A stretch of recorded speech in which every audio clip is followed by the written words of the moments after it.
इस कार्यक्रम के पुण्यार्चक हैं श्री अमित बड़जात्या के जन्मदिन के अवसर पर श्रीमती दर्शना बड़जात्या, मुंबई।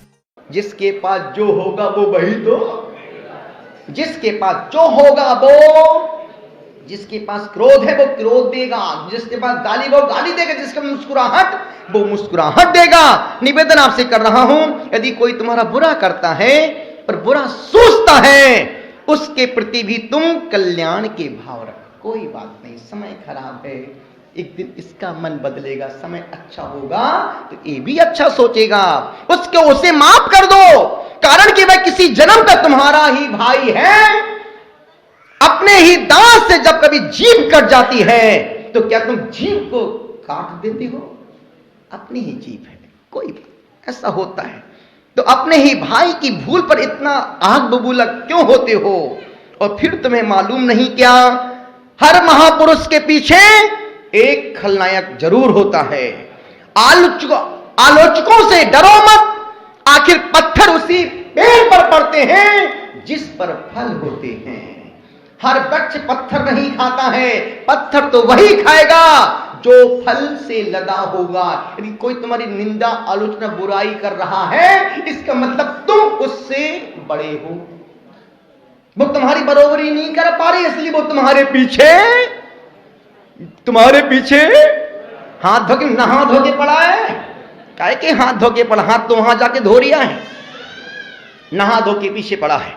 निवेदन आपसे कर रहा हूं, गुजारिश आपसे कर रहा हूं, यही कह रहा हूं, बनाने की सोचिए, बिगाड़ने की नहीं। बोलो वाह वाह। बनाने की सोचिए, बिगाड़ने की नहीं। बसाने की सोचिए, उजाड़ने की नहीं।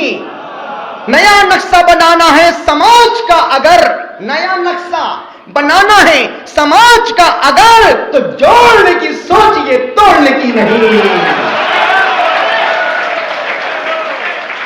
और प्रभु उन्हें सलामत रखे जो हम लोगों से नफरत करते हैं।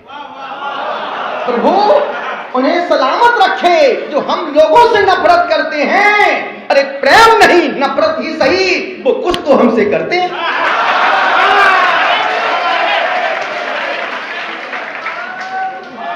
मेहनत से बोल रहा हूं, निवेदन आपसे कर रहा हूं, यही कह रहा हूं, गलतियां सबसे होती हैं, गलतियां सबसे होती हैं। गलती करना अपराध नहीं है, लेकिन एक गलती को बार बार करना माफ भी नहीं है। गुरुदेव की ओर से संपूर्ण लोगों को चतुर्दशी का प्रायश्चित चाहिए क्या? बोलो ना हाँ। जिसको प्रायश्चित चाहिए अपने दोनों हाथ ऊपर करो, जोड़ो और ऊपर करो। जिसको प्रायश्चित, और ध्यान रखना, अभी हमने कहा ना, प्रायश्चित स्वीकार करना 70% पाप माफ हो गए। वो सिर्फ काम की ही बात बोलना है। और गुरुदेव आज जो अपना आशीर्वाद देंगे, जो आपको उद्बोधन देंगे, वो भी आपके हर कदम पर काम आएगा। जिंदगी सुबह से अब शाम हुई जाती है, जिंदगी सुबह से अब शाम हुई जाती है, जिंदगी सुबह से अब शाम हुई जाती है। देखते देखते तमाम हुई जाती है, देखते देखते तमाम हुई जाती है, जिंदगी सुबह सब शाम हुई जाती है। मैं देख रहा हूं सुबह से शाम और शाम से रात तक आप अर्थ की यात्रा करते हैं। अंततः वह आपको कहीं नहीं पहुंचाएगी। क्यों ना हम आचार्य पुष्पदन सागर महाराज साहब के आशीर्वाद से इस स्वर्णिम यात्रा की पुकार सुनकर कुछ समय परमार्थ की यात्रा को निकालें। और वो ऐसी यात्रा, ऐसा तीर्थ जो हमारे जीवन के अर्थ को बदल सकता है। जो 20 तीर्थंकरों एवं करोड़ों मुनिराजों की मुक्ति स्थली है, जो दर्शन मात्र से पापों का नाश करने वाली पावन स्थली है, जो आत्मा से परमात्मा हो जाने की प्रेरणा स्थली है, जिसका कण कण मस्तिष्क पर धारण करने जैसा है। मेरा मन कहता है कि आप सभी इस यात्रा के सहयात्री बन जाएं, करपात्री पदयात्री के सहयोगी बन जाएं, तीर्थराज की वंदना कर जीवन के अर्थ को प्राप्त करें जो अक्षय और अनंत है। और मुझे विश्वास है कि आप इस यात्रा में जो 19 सितंबर से 24 सितंबर के बीच में जो यात्रा जा रही है, उसमें आप यात्री बन के जाएंगे, बाराती बन के नहीं जाएंगे। माना कि हमारा संगपति मनीष भाई सपना गोधा जिस उत्साह से तैयारी कर रहे हैं, एक माँ बाप भी अपने बेटा बेटी की शादी के लिए इतनी तैयारी नहीं करते जितनी तैयारी संगपति कर रहा है। और हमने 17 यात्राओं को देखा, 18वीं यात्रा है। इतना उत्साह, ऐसी लगन, ऐसा जुनून पहली बार देखा कि संगपति में इस प्रकार का जुनून है कि यात्री कोई भी हो, उस यात्री को मैं यात्रा करवाऊंगा। एक कद पद वाला व्यक्ति यदि छोटे छोटे लोगों को भी फोन करे, भैया आपको यात्रा में चलना है, वो सोचते हैं कि यार ऐसा धनपति जिसके पास समर्पण हनुमान सा हो, भक्ति मीरा सी हो, प्रेम मीरा सा हो, राधा सा हो। अनुरोध आपसे कर रहा हूं,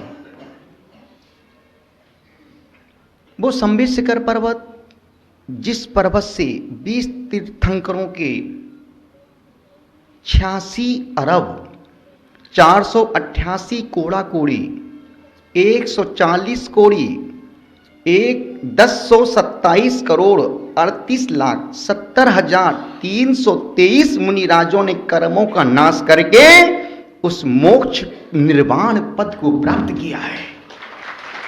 आप साधारण यात्री नहीं हैं, आप अतिशय पुण्य वाले यात्री हैं। और ध्यान रखना,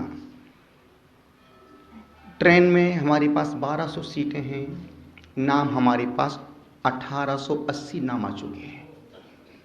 निश्चित जिनको जाने मिलेगा मुस्कुराएंगे, अरे साहब मजा आ गया। जिनको नहीं मिलेगा, अरे साहब वो तो बड़े बड़े लोगों को चेहरा देख के ले गए।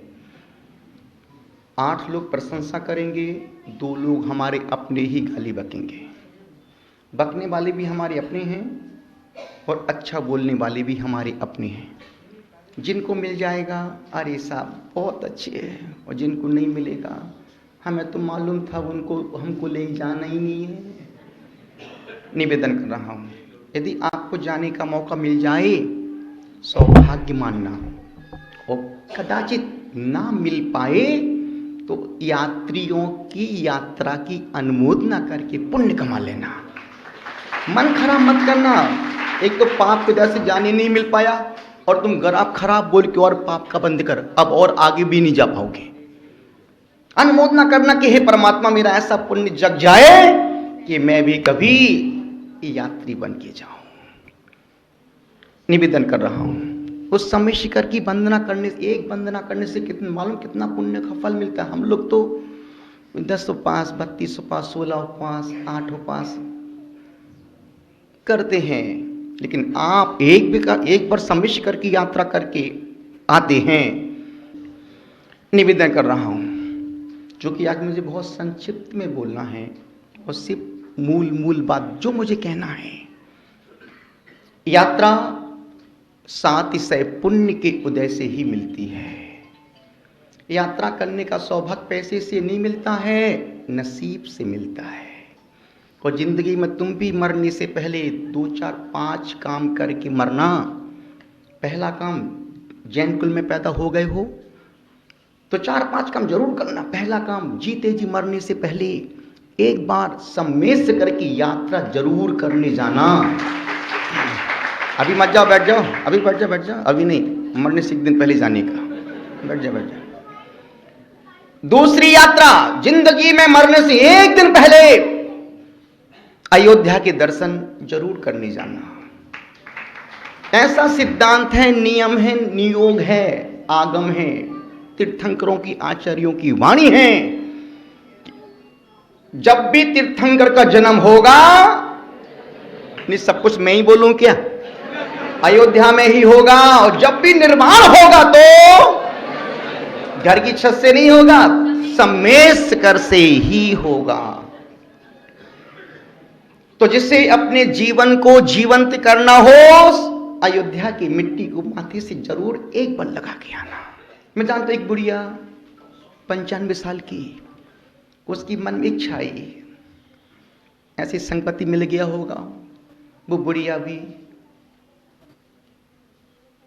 पहुंच गई सम्मिशिकर। अब सोचो 95 ईयर्स रनिंग चल रहा है, एक हाथ में लकड़ी है, एक हाथ कमर पे रखा है और पूरी झुक के चल रही है। 4 घंटे हो गए, गंधर्व नाला भी नहीं आ पाया। एक व्यक्ति वहीं से गुजर रहा था, बोले माँ वंदना करना चाहती हो? हाँ बेटा। यदि माँ, यदि आप तुम इस स्पीड में करोगी तो तुम 3 दिन तक वंदना नहीं कर पाओगी, 3 दिन तक वंदना नहीं कर पाओगी। उस बुढ़िया ने कहा बेटा मैं कर लूंगी।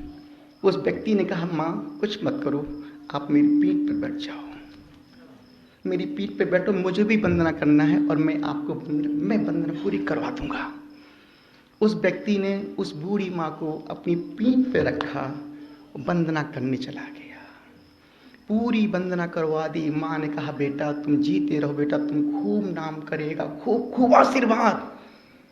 और वो जो व्यक्ति जब नीचे तेरापंथी कोठी के पास उस माँ को छोड़ता है, तो माँ का आशीर्वाद लेकर के जब वो आगे जाता है, तो वो व्यक्ति चारित्र चक्रवर्ती श्री शांति सागर जी महाराज बन जाता है। ऐसी ऐसी इतिहास घटनाओं से भरे पड़े हैं। आप सम्मेशिकर हर बार जाते हैं, जाते ही रहते हैं, साल में जाते हैं, 2 साल में, 3 साल, 5 जाते हैं, जाना चाहिए।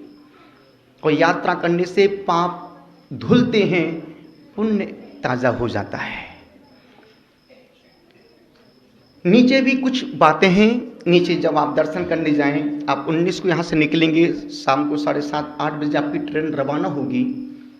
आप 20-21 की सुबह 4 बजे पहुंचेंगे ईश्वरी पारसनाथ। यहाँ से पहुंचने का काम, यहाँ से ले जाने का हमारे मनीष भाई सपना जी का है। और पारसनाथ स्टेशन से टोटल पूरा काम हमारे गुरु भक्त परिवार बच्चों का है। और आप जिंदगी में आपने बहुत कुछ देखा होगा, बहुत कुछ देखा। एक बार देखना कि अतिथि सत्कार ये बच्चे कैसे करते हैं। और वो बच्चे नौकर चाकर नहीं हैं, सब अच्छे अच्छे घर के लोग। जब आप यात्रा करके लौट के आएंगे, जब वो बड़े धनपति तुम्हारे पैर धोएंगे, एक हाथ में तो काली का प्याला होगा, गर्म पानी पैर पर डालेंगे, साहब अरे साहब आप गुरु ने आपको भेजा है, ऐसा पुण्य हम कहाँ इकट्ठा कर पाएंगे। आप उन पलों को, उन क्षणों को, उन लम्हों को जीना। पहले कहा ना, आप यात्री बन के जाना, बाराती बन के मत जाना। और आप खुद व्यवस्थापक बन जाना। अपेक्षा मत रखना कि यार मेरे पास नहीं आए, वो उसके पास गया, वहां चला गया। नहीं, खाना तुम जिंदगी भर खाओगे और तुम्हें उस यात्रा से अच्छा अच्छा खाने को मिलेगा, लेकिन जो मिलेगा वो मल बनेगा, और जो ट्रेन में मिलेगा वो परमात्मा का प्रसाद बन जाएगा। जब हम नीचे मध्य लोग पहुंचते हैं, वहां से पारसनाथ से आप पहुंचे पूरे संपूर्ण यात्रियों को ठाट बाट के साथ, बाजी गाजे के साथ, धूमधाम के साथ जब पारस मधुबन लेके जाएंगे, सबकी व्यवस्थाएं। अभी मत बोलना हमको यहाँ ठहरा दिया, हमने क्या बोला। आप इस लाइन को पत्थर की लकीर मान के चलना कि हम बाराती नहीं, हम यात्री हैं। और आप वो सब घर छोड़ के जाना कि मैं धनपति हूं, मैं करोड़पति हूं, मैं अरबपति हूं, अभी तो मैं परमात्मा का यात्री हूं। जैसे आप मधुबन पहुंचेंगे, वहां पर आपकी व्यवस्थाएं, सबकी व्यवस्थाएं, एक अच्छे से अच्छी व्यवस्थाएं। मनीष भाई एक ही बात, गुरुदेव अच्छे से अच्छा क्या हो सकता, जहां 1 रुपये का खर्चा वहां बंदा 5 रुपये खर्च कर रहा है। इससे बड़ा सौभाग्य, इससे बड़ा दिल दरिया दूसरा कुछ हो ही नहीं सकता है। मधुबन पहुंचने के बाद आप सब अपने अपने व्यवस्थित रूम में सेट हो जाएंगे और आप एक एक पल का उपयोग करना, एक एक क्षण को फालतू बर्बाद मत करना, मन खराब मत करना, क्योंकि हम यात्री बन के गए हैं, बाराती बन के नहीं गए। सबकी व्यवस्था व्यवस्थित हो और सबकी सब व्यवस्थित हो चुका है, सिर्फ आपको जाना है, सामान रखना है और आपको पूरा पुण्य इकट्ठा करना है। मध्यलोक में कुछ ऐसी मंदिर हैं जिनका आपको पता ही नहीं कि यार ऐसा है। 13पंथी कोठी का मंदिर, पारसनाथ की बड़ी भारी प्रतिमा, वहां जरूर तुम जाना और 9 बार नमोकार मंत्र, चत्तारी मंगल, चत्तारी लोगोत्मा, चत्तारी शरणम पब्बब झामी जरूर बोल के आना। क्योंकि अभी हम पहाड़ नहीं चढ़े, अभी तो हम नीचे घूम रहे हैं और आपको 21 तारीख का पूरा दिन नीचे की वंदना करना है, नीचे यात्रा करना है, नीचे दर्शन, जितने मंदिर जहां जहां जा सको पूरी वंदना नीचे करना। उसके बाद दूसरा मंदिर 20पंथी कोठी की बगीचे का मंदिर, पीछे पुरानी की सफलता उस पारसनाथ बगीचे वाले पीछे वाले पारसनाथ से मिलेगी और जो तुम वहां बोलोगे वैसी ही तुम्हारी। मैं बातें हवा में नहीं कर रहा हूं, किताब की पढ़ के रट के नहीं बोल रहा हूं, हमने अनुभव किया है। हमने सम्मिश्र में 27 दिन चौपड़ कुंड पर रहे। कितने दिन? 27 दिन में हमने 72 वंदना की, एक दिन में 8 वंदना की, एक दिन में 6 वंदना की, 5 वंदना, 4 वंदना, क्योंकि हम सोच के गए थे कि हम यहां पर आहार करने के लिए नहीं, इस भूमि पर हम निर्जरा करने के लिए आए हैं। 8 वंदना कितनी होती? तो मरने से पहले ही जिंदगी भर में 11 वंदना ही कर लेना। निवेदन कर रहा हूं आपसे, अपनी प्रशंसा नहीं, मैं बतला रहा हूं कि हमें वहां का एक एक पल उपयोग करना है। बगीचे वाले पारसनाथ भगवान के दर्शन करके आपको फिर जहां जाना, मध्यलोक के दर्शन, बहुत अच्छा मंदिर, बहुत अच्छा जिनालय बना है। विमल सागर भगवान, विमल सागर गुरुदेव की जो छतरी बनी है जरूर स्पर्श करके आना चरण। अब आपको 22 की सुबह आपको यात्रा करना है, सबका सामान तैयार हो जाएगा, आपको कोई खाने पीने कोई विकल्प करना ही नहीं है, कोई विकल्प नहीं करने का है। सुबह आप यात्रा में चल रहे हैं, आगे बढ़ रहे हैं, जैसे ही हम वहाँ नीचे से निकलते हैं, पहाड़ के पास पहुँचते हैं, वहाँ पर एक गुमटी मिलती क्षेत्रपाल बाबा की। उस क्षेत्रपाल मैं अपने मन से कुछ भी नहीं बोलूँगा, जो बोलूँगा आगम का, आचार्य का ही और अनुभव का ही बोलूँगा। उस क्षेत्रपाल बाबा की गुमटी में 10,000 यक्षों का वास है। और आप ध्यान रखना, क्षेत्रपाल बाबा का वाहन क्या है? कुत्ता। जैसे सरस्वती माँ का वाहन हंस, लक्ष्मी का वाहन उल्लू, महावीर का चिन्ह शेर, उसी प्रकार से क्षेत्रपाल बाबा का वाहन है कुत्ता। कोई यात्री आप कभी भी अनुभव करके देखना और आपने इस चीज को महसूस किया होगा, जब आप पर्वत पे अकेले हो जाते हैं, कोई सब यात्री आगे पीछे हो जाते हैं, अचानक कुत्ता आपके आगे आगे चलना शुरू कर देता है। कहते ना 1 से 2 भले। अब आपको यदि सोचते अरे कुछ सब चलेगा, कोई भी नहीं मेरे पास, आपका दिल धक धक करने लगता है। तुरंत कुत्ता कहां से निकल के कहां से आगे आगे चल, अरे ये कुत्ता कहां से आ गया? अब कुत्ता आगे आगे चल रहा है, कुत्ता आगे आगे चलता है, आपका हिम्मत आ जाती, चलो मेरे साथ कुत्ता चल रहा है। और कुत्ता आप देखना, कुत्ता मुड़ मुड़ के देखता है, आ रहा कि नहीं आ रहा, आ रहा कि नहीं आ रहा कि नहीं आ रहा। कुत्ता आपको देख रही है और तुम कुत्ते को देख रहे हो।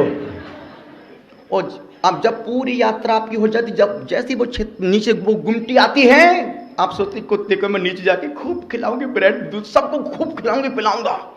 और जैसी वो गुमटी आती है, कुत्ता वहां से 9 2 11 हो जाता है। कुत्ता कहाँ गया? अरे कुत्ता कहाँ चला गया? चला गया। उस पर्वत पे हजारों लाखों यक्षों का वास है। पूरी वंदना में कोशिश करना कि हम जब चढ़ना शुरू करें ऊपर कुछ भी ना खाएं पिएं। और विशेष ध्यान रखना, किसी भिखारी को 1 पैसा दे के मत आना। आप दे के आते हो बहु पगले, गांजा भांग बीड़ी उल्टा पुल्टा खाते पीते हैं। हम गए थे यात्रा करने के लिए, पाप लेके आ गए नहीं। और आप कंबल दे के भी आते हो पगले, नीचे आके 1000-1000 रुपए का कंबल 200-200 रुपए बेच के वापिस चले जाते हैं। नहीं, ऊपर चढ़ो, कोशिश करना कि हम कुछ भी ना खाएं पिएं। अब सोचो, एक साधु गुरुदेव के साथ हमने वंदना की सम्मिश्र करके 2000 में, और उस पूरे पहाड़ पर गुरुदेव भी इतने थके हाथ, गुरुदेव कहाँ से बिहार करते करते दिल्ली, शायद दिल्ली से कहाँ से आए थे। और हम 2 साधु, प्रज्ञा सागर जी महाराज, हम दोनों साधु गुरुदेव के साथ पूरी वंदना की थी। एक बार खाने पीने वाले साधु संत 24 घंटे में एक बार का पूरी वंदना करके नीचे 4 बजे आके आहार किया था। जिंदा बैठी है। मैं तो सिर्फ तुमसे बोलूं, तुम ऊपर कुछ खाना पीने का प्रावधान रखना। ज्यादा पियोगे तो फिर अब जिस भूमि से 86 अरब 488 कोड़ा कोड़ी 140 कोड़ी 1027 करोड़ 38,70,323 मुनिराज उस पर्वत पे कणका से निर्वाण को प्राप्त किया हो, यदि तुम पानी ज्यादा पियोगे तो फिर तो हमने क्या किया? नहीं, कोशिश करना कम पानी पियोगे कम कॉल आएगी, ज्यादा पियोगे रिंग बजेगी। देखो क्या, अरे कहा जाओ कौन क्या कर रहा है, वहां ध्यान मत देना, खुद पर ध्यान देना। निवेदन कर रहा हूं। अब आप देखो, हम लोग या तब उस गुमटी से वहां उस गुमटी पर बोल के जाना कि बाबा मेरी यात्रा सानंद हो, निर्विघ्न हो, आगे बढ़ते जाना। पूरे पहाड़ पर कितने झरने हैं? पूरे पहाड़ पे कितने झरने हैं? 6 झरने हैं। 2 नकल में अकल तो लगाओ। हमने कहा 2, तुमने कहा 2, 1 2 6 झरने हैं। एक गंधर्व नाला, दूसरा सीता नाला, तीसरा चौपड़ा कुंड, ठीक है, चौथा जल मंदिर। ये 4 सबको दिख रहे हैं। 5वां झरना चौपड़ कुंड के पीछे जो पगडंडी पारसनाथ के लिए गई है, वो झरना अद्भुत झरना है। एक झरना वहां से बह रहा, 5वां झरना। और 6ठा झरना जब अपन चंद्रपुर स्वामी की टॉक पर जाते हैं तो जो सीमेंट का एक कमरा बना हुआ है, वहां के जो लोग पानी बेचते वो नीचे उतर करके 100 कदम नीचे जाते हैं और झरने का पानी फिर भर के लाते हैं। तो 6 झरने उस पर्वत पे बह रहे हैं। उस झरने का पानी औषधि है, जल अमृत है। पद्म श्री गुरुदेव की गृहस्थ जीवन की माँ और इनकी माँ मेरी दादी माँ, उनको वर्षों से पेट में अल्सर था। माता जी आप 20 दिन ऊपर मेरे यहीं रहो और तुम झरने का पानी पीना आहार में, आपका अल्सर ठीक हो। और वाकई में 15वां दिन था। माता जी बोलती, बेटा 2 दिन से मेरे पेट में बिल्कुल जलन नहीं हो रही है। हमने कहा माता जी जलन नहीं हो रही, वो इस झरने का पानी ही औषधि अमृत है। और ध्यान रखना, वो जल औषधि क्यों बनता है? पूरे भारत देश में इकलौता एक पर्वत है सम्मेशकर, जहां पर लाखों प्रकार की जड़ी बूटियां उस पर्वत पे लगी हुई हैं। भारत का सबसे बड़ा तंत्र का स्थान यदि कोई है तो वो है सम्मेशकर पर्वत है, जहां हजारों यक्षों का वास हो। वो पर्वत अद्वितीय है। तो वो झरने का पानी अपूर्व है। हम आगे बढ़ रहे हैं। आगे बढ़ते अब मैं अपनी मेन बात पर आ जाता हूं। चूंकि 1.5 घंटे का प्रवचन है, सिर्फ मुझे कुछ समय बोलना है। बहुत से लोग होते महाराज श्री, एक टोंका इस यात्रा में उस पर्वत का लौकिक फल भी है तो पारलौकिक फल भी है। लौकिक फल वंदना करने से एक बार बंदे जो को ही ताही नरक पशुगति नहीं हुई। जो एक बार भाव से वंदना करता है वो खोटी गतियों में जाने से बच जाता। और ध्यान रखना, उस सम्मेशकर की पर्वत की वंदना वही कर पाएगा जिसने खोटी आयु का बंध। रावण 3 बार गया, नहीं चढ़ पाया। वहां को उस गुमटी वाले यक्ष ने उठा के उसको पछाड़ दिया, बोले यार नहीं जाएगा। राजा शरणिक 7 बार गया, नहीं चढ़ पाया। क्यों? नरक आयु का बंध कर लिया था। तो जो खोटी आयु का बंध कर लेते हैं उन्हें पर्वत की वंदना का सौभाग्य नहीं मिल पाता है। अब अपनी मुद्दे की बात पर आता हूं। बहुत से लोग होते हैं कि महाराज श्री क्या करें क्या ना करें। यदि व्यक्ति बहुत अच्छा काम करता है, यश ख्याति नहीं मिलती, हमेशा लोग उसको गाली बकते रहते, अपमान ही मिलता है। आप कुछ मत करो, एक फल आता जावित्री, आप जावित्री को ले लें और पद्म प्रभु भगवान की टोंक पर जावित्री को, अच्छे बढ़िया फूल, बहुत अच्छे केसरनुमा फूल आता है, उसको लेकर के यदि आप उस टोंक पर चढ़ाते हैं ध्वजा सहित, जिंदगी में भूल जाओगे कि मुझे अच्छा कोई अच्छा बोलने वाला नहीं मिलता है। यश ख्याति प्रतिष्ठा नाम प्रशंसा यदि कहीं से मिलेगी तो पद्म प्रभु भगवान की टोंक से ही मिलेगी। क्यों? सूर्य ग्रह के अधिष्ठाता है पद्म प्रभु, और एक सूरज पूरे सृष्टि को, पूरे संसार को रोशनी से प्रकाशित आलोकित कर देता है। यदि मन बहुत अशांत रहता है, क्या करें महाराज? कुछ मत करो। चंद प्रभु स्वामी महाराज से मेरे मन अशांति बहुत रहती, घर में अशांति बहुत, कोई कुछ मत करो, किसी चिंता मत करो। अब अक्षत का 1.25 किलो अक्षत साथ में लेके, अक्षत का मतलब, अक्षत का मतलब केला फल फूल नहीं, चावल लेके जाना। एक दीपक चंद प्रभु स्वामी की टोंक, वो अक्षत का स्वास्तिक बना देना और उस पर दीपक जला देना। भगवान मुझे कुछ नहीं, बस मेरे घर में शांति बनी रहे। आप देखना कि घर में क्या नहीं होता है, क्योंकि वो पर्वत सामान्य नहीं है। हम उसको लाइट लेते हैं लेकिन लाइट नहीं है। बहुत से बच्चे बच्चियां हमारा स्त्री, मेरी बेटी मंगली, मेरा बेटा मंगल है, मंगल बहु मंगल, क्या करें हमारा? कुछ मत करो। आप मसूर की दाल, जिसको मंगल परेशान करता हो, जिसको जो मंगल से पीड़ित हो, उस व्यक्ति को मसूर की दाल 400 ग्राम लेकर के अपने साथ में जाओ, बांसपुज भगवान की टोंक की 3 परिक्रमा लगाओ, उस दाल को टोंक के पीछे ही छोड़ देना। अब दाल का क्या होगा महाराज? दिमाग मत लगाना। वहां पर बहुत से बंदर हैं, जंतु हैं, वो सब उनका काम है, अपना काम चढ़ाने का है। उसके बाद क्या होगा? दिमाग लगाने का नहीं।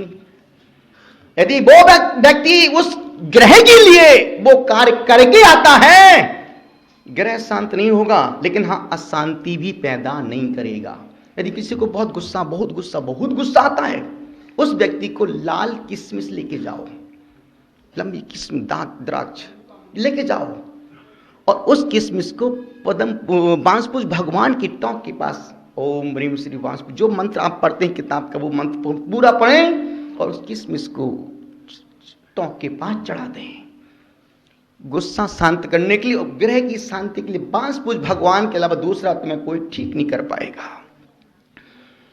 यदि घर में बच्चे हैं, पढ़ते हैं नहीं, पढ़ते तो हैं लेकिन उनको याद नहीं होता, सफलताएं नहीं मिलती हैं, किराना मर्चेंट का काम नहीं हो रहा है, बुद्ध से रिलेटेड जो भी ग्रह, जो भी कार्य है, यदि आप भगवान, यूं तो 8 भगवान है, धर्मनाथ, शांतिनाथ, अनंतनाथ, कुंतुनाथ, अरयनाथ, मल्लीनाथ, नमीनाथ भगवान, महावीर स्वामी, यदि इन टोंकों पर आप मुट्ठी भर भर के इलायची चढ़ा, हरी इलायची चढ़ा के आते हैं, श्रेष्ठ फल है आपका। वो कार्य जो आप मन में, अरे यार याद नहीं रहता है, ऐसा नहीं होता, वैसा नहीं होता है, उस कार्य की, बुद्ध से संबंधित कार्य के लिए हरी इलायची प्रत्येक टोंक पर चढ़ाने का है। प्रत्येक मतलब जो 8 टोंक हैं बुध ग्रह की, बृहस्पति, आदिनाथ भगवान, अजितनाथ, संभावना, अभिनंदन स्वामी, सुमतनाथ, शीतलनाथ, श्रेयांसनाथ, विमलनाथ भगवान।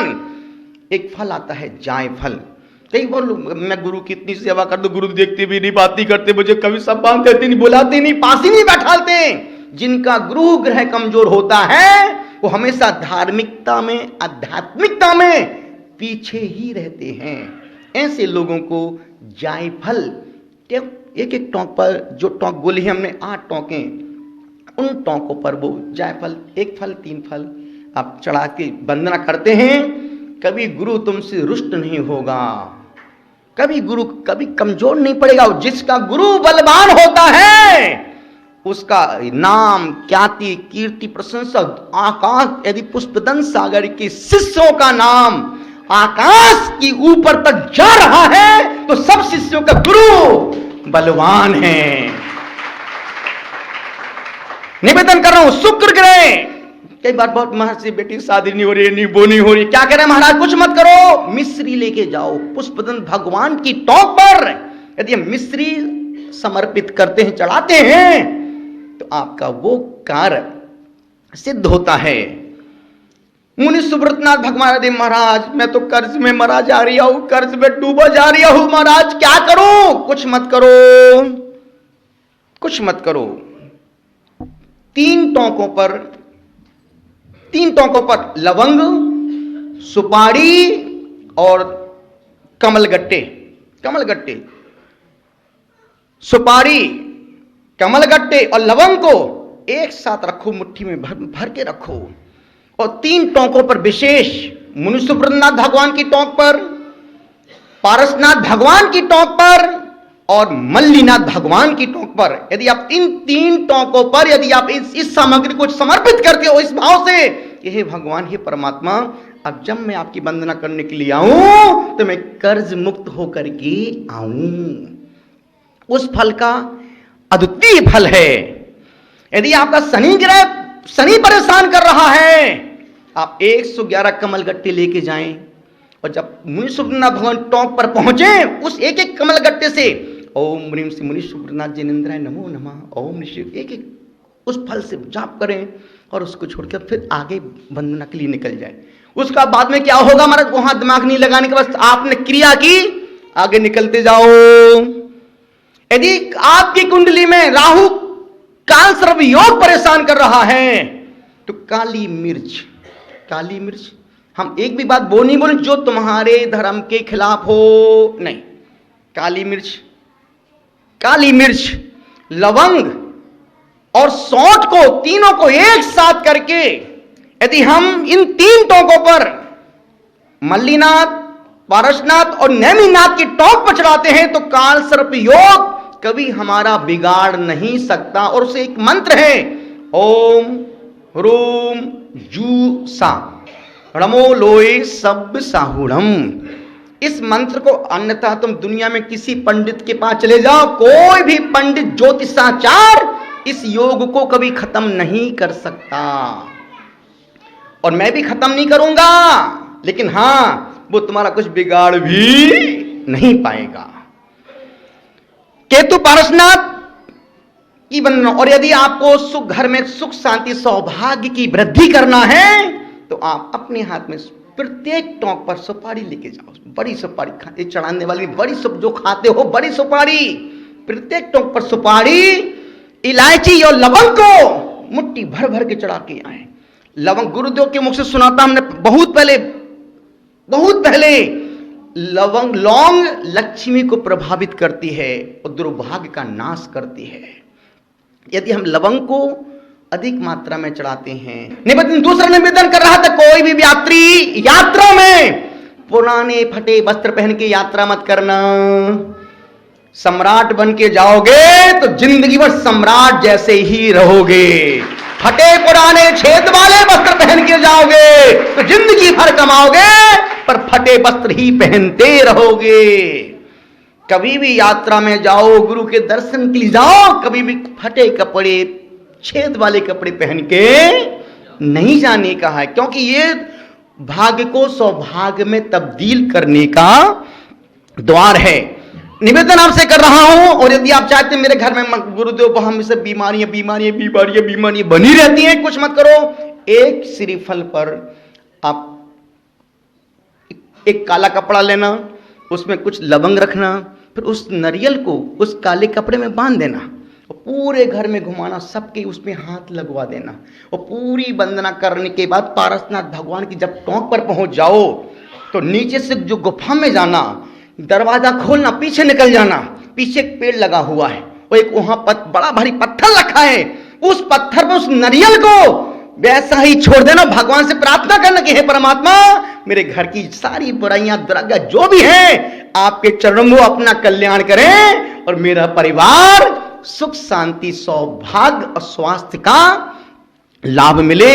इतना ही निवेदन कर रहा हूं, आपसे ही कह रहा हूं और उन यात्रियों से निवेदन कर रहा हूं, जब आप आज से संकल्प ले लेना गुरुदेव के चरणों में कि गुरुदेव आज से लेकर के जब तक हम यात्रा करें कब वापस नहीं आ जाए, हम तब तक कैसा भी निमित्त मिल जाए गुस्सा, ये सब कुछ मैं ही बोलूं क्या, गुस्सा नहीं, किस पर नहीं करेंगे, अरे हम पर नहीं, जो गुस्सा दिला उस पर गुस्सा नहीं करेंगे। दूसरा संकल्प लेना, हम पूरी यात्रा में एक दूसरे यात्री का सहयोग करेंगे, एक दूसरे का सहयोगी बन के हम यात्रा करेंगे। क्या ऐसे नहीं कि मनीष भाई सब कुछ करेंगे, नहीं, मनीष भी अपना है और आप भी मनीष के हैं और मनीष सबका है। निवेदन कर रहा हूं, इतनी व्यवहारिक लेडीज हमने पहली बार देखी कि इतनी धनपति होने के बाद सपना जी जो इतने मधुर व्यवहारी, मधुर भाषी और इतनी एक्टिव महिला, मुझे लगता है कि वाकई में ये भी एक महिला पुरुष का अवतार है। अनुरोध कर रहा हूं, ये बंदे, ये व्यक्ति पैसा दिल से खर्च कर सकते हैं, पर हमें उसका उपभोग भी करना आना चाहिए। उन्होंने पूरे दिल के दरवाजे खोल दिए हैं, पर हम उस यात्रा को यात्री बन के करें, बाराती बन के ना करें। निवेदन कर रहा हूं, यात्रा के दरमियान हम पूरी यात्रा में ताश, कई लोग बोलते हैं तब टाइम पास के ताश पत्ते खेल रहे हैं, अरे पागल, पत्ता खेलने पूरा जीवन संसार पड़ा है तेरा, यदि तुम उस यात्रा में तुम पत्ते खेलोगे, धुआं निकालो, गुटखा पाउच खाओगे तो क्या होगा? जो तुम घर में कर रहे थे वो तुम वहां जाके कर रहे, तो क्या हुआ? अन्य स्थाने कृतम पापम धर्म स्थाने विमुच्यते, धर्म स्थाने कृतम पापम वज्र लेपो न भविष्यति।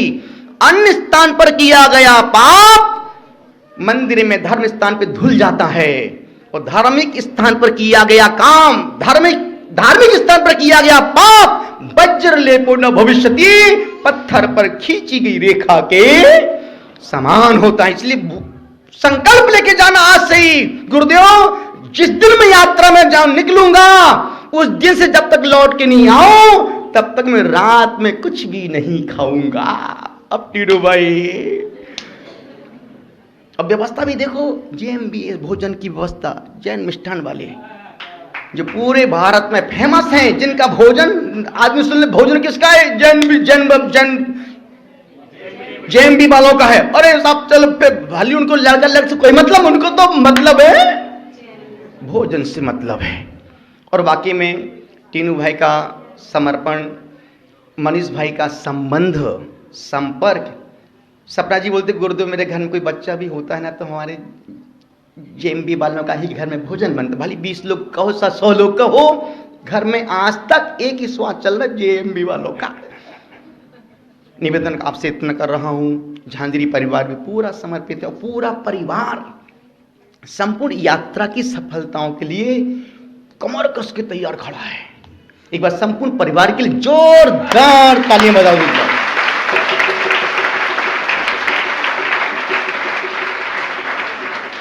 और माता बहनों से निवेदन कर रहा हूं कि जो भी माता बहनें शुद्धि अशुद्धि का पूरा ध्यान रखना, यदि आप अशुद्धि में हो जाती हैं पहाड़ पर तो अथाह पाप नहीं।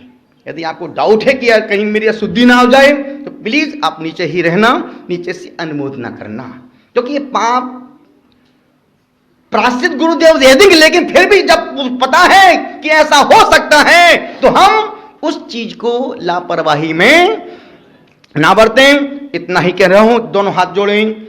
अभी उसके पहले निश्चित मेरा मन कर रहा है और गुरुदेव के समक्ष, गुरुदेव के चरणों में प्रार्थना करते हुए कि उस व्यक्ति को जिसने अपने दिल को दरिया बनाया है, हमारी टीम के जो गुरु भक्त परिवार के लोग हैं, डॉक्टर संजय जी, एक बार इनका मनीष भाई का संपूर्ण यात्रा का पूरा दायित्व कार्यभार संघपति के रूप में गुरु के चरणों में उनको संघपति का दर्जा सब दिया हुआ, पर एक बार आशीर्वाद दिला करके अब जो भी यात्रा हो, अब बात उस यात्रा में कितने दिन बचे हैं?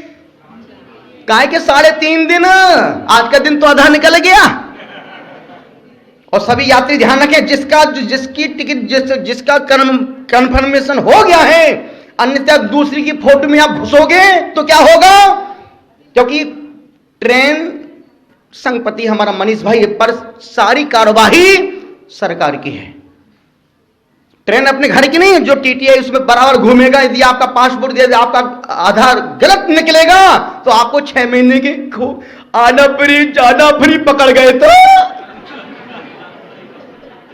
फिर मत बोलना गुरुदेव हमारी यात्रा में हमारे बेटा जेल चला गया। तुम्हारे वो बेटे ने काम ऐसा क्यों किया था? मनीष भाई निमंत्रण दे सकता है, पर तुम्हारे भाग्य में होगा तो ही तुम्हें उस यात्रा का सौभाग्य। बहुत सारी बातें कहीं कम समय में चलते हैं। मनीष भाई का, सपना गोधा जी का बड़े मन के साथ, पूरी उदारता के साथ उस दायित्व को सौंप रहे हैं, जो दायित्व व्यक्ति 4 महीने से 3 महीने से एक ही चीज, गुरुदेव यात्रा कितनी अच्छी हो सकती है, आप तो ये बताओ उस यात्रा में और क्या करना है, और क्या करना है, और क्या करना है, बस और क्या करना है। ये नहीं बोल 10 रुपए बचाओ, नहीं, और क्या करना है। जिन पैसा व्यक्ति जिंदगी भर कमाएगा, पर ऐसा पुण्य जिंदगी भर मिलने वाला नहीं है। बोलो गुरुवर आचार्य श्री पुष्पदन सागर जी महाराज की। एक निवेदन, जब तक संजय भाई अपना माइक संभाल रहे हैं, 28 तारीख को शनि अमावस्या है। गुरुदेव के आशीर्वाद से, गुरुदेव की प्रेरणा से 28 तारीख को एक ऐसा अनुष्ठान रखा है, यहीं पर पुष्पगिरी में। आपने अभी तक किन किन ग्रहों की शांति की, कहां की, मुझे कोई मतलब नहीं है, लेकिन जो आप उस अनुष्ठान में, यदि आपने उस अनुष्ठान को देख लिया, यदि आप उस अनुष्ठान के साक्षी बन गए, तो आप यही कहोगे ऐसा शुद्ध सात्विक अनुष्ठान जिंदगी में हमने पहली बार किया है। तो यहां से यात्रा प्रारंभ हो रही 19 तारीख को, 24 को वापस लौट के आएंगे, और 28 तारीख को, और फिर उसके बाद शनि अमावस्या आएगी 1.5 साल बाद, 2021 मार्च में आएगी। तो मैं सोच, जिनके भाग्य में होगा वो भाग के आएंगे, और जिनके भाग्य में नहीं होगा वो भाग जाएंगे। निवेदन आपसे कर रहा हूं, यही कह रहा हूं, आप 28 तारीख को मात्र उसका 2 घंटे का अनुष्ठान है, सुबह 9 से 11, 11:30, 10 से समथिंग 12 बजे हम आपको एकदम फ्री कर देंगे, और उसमें बाहर के बहुत लोग आ रहे हैं। तो मैं सोचता हूं आप हमारे अपने हैं, क्योंकि मनीष बाबू ने उनको इनवाइट किया जो उनके थे, और जो उनके नहीं थे अब वो उनके हो गए हैं। और हम तेजू भाई गंगवाल, जो वाकई में एकदम शांत व्यक्ति है, सौम्य व्यक्ति है, जो उस यात्रा का यात्री बन रहा है।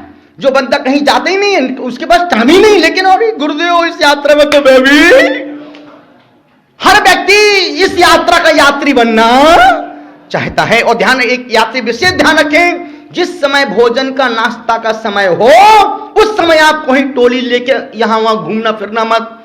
यदि आप घूमते फिरते हो तो आपको भोजन नहीं मिलेगा, अरे भाई भोजन नहीं मिला, वो आपका विकल्प था। जो समय, और आपके पास एक कार्ड पहुंच जाएगा, पूरी व्यवस्था सिस्टम से काम होते हैं, आपको कुछ भी टेंशन विकल्प लेने का नहीं है। और गुरुदेव ने अभी जो लाखों मंत्रों के जाप किए हैं, उन लौंगों को हमने एक पाउच में पैक किया है। एक रक्षा सूत्र अभी बनाया है, 35 दिन जब वो की तो उसमें भी वो रक्षा सूत्र मेरे पास रखे थे। लौंग गुरुदेव से ले ली और रक्षा सूत्र मेरे पास थे, और छोटा सा पाउच, उसका एक पाउच प्रत्येक यात्री को मिलेगा, और अब वो आपको एनर्जी का काम करेगा। अब ये आप यात्रा में पहाड़ चढ़ रहे हैं, जी घबरा रहा है, बेचैनी हो रही है, मन कमजोर पड़ रहा है, कुछ मत करना, एक लौंग निकल मुंह में दबा लेना। हे भगवान, आप सोचोगे यार एक तो मैजिक का काम कर रही है लौंग, वो लौंग नहीं है, वो आपके लिए ब्रह्मास्त्र का काम करेगी। बशर्त है कि श्रद्धा मन में चाहिए, मरा कहो या राम। और वो रक्षा सूत्र, जब आप घर से यात्रा के लिए निकलें, एक दूसरे को वो अपना रक्षा सूत्र अपने हाथ में बांधें, और आपको लगे कि वाकई महाराज साहब आचार्य श्री पुष्पगिरी में नहीं है, आचार्य श्री तो मेरे साथ कदम से कदम मिला करके चल रहे हैं। तो वो रक्षा सूत्र, भले आपको चढ़ाने सामग्री मिले ना मिले, पर उस पुड़िया को, पाउच को आप छोड़ मत देना। गुरु वही है जो शिष्य को इंसान की तरह चलना सिखा दे, और गुरु वही है जो शिष्य को मछली की तरह जल में तैरना सिखा दे। गुरु की नजरें शिष्य पर 3 तरह से पड़ती हैं। गुरु की पहली दृष्टि पड़ती है शिष्य पर, कल तुम क्या थे, कल तुम क्या थे। दूसरी नजर पड़ती है, आज तुम क्या हो। और गुरु की तीसरी नजर पड़ती है, कल तुम क्या हो सकते हो। आज पेट में, कल तुम पेट में क्या थे, आज क्या हो, कल तुम क्या हो सकते हो। एक गुरु ही देख सकता है, तुम हम नहीं देख सकते हैं। एक मां को मालूम है कि गर्भ की तकलीफें, गर्भ की पीड़ाएं किस प्रकार से एक मां सहन करती है। गुरु भी शिष्यों को जन्म देते हैं, इसलिए गुरुदेव हमेशा बोलते हैं, बेटा स्त्री ही बांझ नहीं होती है, पुरुष भी बांझ होता है। स्त्री ही बांझ नहीं होती है, पुरुष भी बांझ होता है। जिस पुरुष ने अपने जीवन में गुरु को स्वीकार नहीं किया है, वो पुरुष भी, नहीं सब कुछ मैं ही बोलूं क्या, वो पुरुष भी बांझ स्त्री के समान है, जिसके जीवन में एक गुरु का जन्म नहीं हो पाया है। और जिंदगी में तुम भी गुजरात से आए हो या बंबई से, दिल्ली से, जहां से भी आए हो, जिंदगी में मरने से एक दिन पहले किसी एक गुरु का सिलेक्शन कर लेना। ऐसे नहीं कि पुष्पदल सागर का सिलेक्शन, नहीं, जहां तुम्हारे तार से तार जुड़ जाएं, मन से मन मिल जाए, जहां तुम्हारा मन उपयोग भाव लग जाए, भली वो मरने से पहले मिट्टी का द्रोणाचार्य गुरु क्यों ना हो, लेकिन मरने से पहले एक गुरु का सिलेक्शन, एक गुरु से, गुरुदेव मेरे तार से तार जोड़ दो आप। ध्यान रखना, मकान तुम कितना ही सुंदर बनाओ, कितना ही अच्छा मकान बनाओ, कितना ही अच्छा मकान बनाओ, कितना ही अच्छा मकान बनाओ, कितना ही अच्छा मकान बनाओ, कितना ही अच्छा मकान बनाओ, कितनी अच्छी उसमें लाइट लगाओ, कितना ही उसमें अच्छे बल्ब लगाओ, मरकरी लगाओ, फोकस लगाओ, कुछ भी लगाओ, लेकिन घर में प्रकाश नहीं आ रहा है। प्रकाश क्यों नहीं आ रहा है? बल्ब लगे हैं, ट्यूबलाइट लगी है, सब कुछ लगा है, करंट भी है,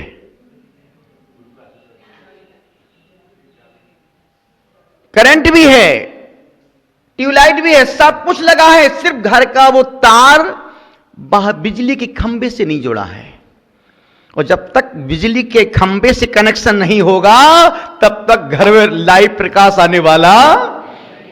जब तक भक्त का, शिष्य का गुरु के खंबे से, गुरु के त्याग से, गुरु के आचरण से कनेक्शन नहीं होगा, तब तक हमारा अंतःकरण प्रकाशित होने वाला नहीं है। रावण के पास क्या नहीं था? सब कुछ था, सिर्फ एक गुरु का आशीष उसके शीश पर नहीं था। एक मुझे छोटी सी घटना याद आती है। एक गुरु बीमार हो गया, गुरु बीमार हो गया, गुरु की अंतिम श्वासें चल रही थी। जैसे विद्यानंद जी महाराज साहब समाधि के सन्मुख हैं, पूरा उनका शिष्य समुदाय, मुनि, आचार्य, व्रती, त्यागी उनकी सेवा में संलग्न हैं। और जिंदगी में तुम भी जब संसार से विदा लो तो मरने से पहले कुछ काम करके मरना, कुछ काम करके ही मरना। पहला काम, पहला पुण्य, पहला भाग्य, पहला सौभाग्य। जिंदगी में कुछ भी करना, मरने से पहले 2, 3, 4 काम करके ही मरना। पहला कार्य, जिंदगी में मरने से एक दिन पहले कोई भी एक व्रत करके मरना। एक व्रत जरूर करके मरना। व्रत करने का मतलब है कि तुम्हारी अभी खोटी आयु का बंध नहीं हुआ है और तुम व्रत लेके, नियम लेके, संयम लेके तोड़ रहे हो, तो मान के चलना कि तुमने कुछ गड़बड़ किया है। आज का आदमी नियम लेता जल्दी है और टूटते उससे जल्दी है। जितनी जल्दी नियम लेता है उससे जल्दी उसका नियम टूटने की प्लानिंग हो जाती है। और जितना दिगंबर जैन व्यक्ति धर्म के साथ समझौता करता है, इतना धर्म के साथ समझौता मुसलमान भी नहीं करता है।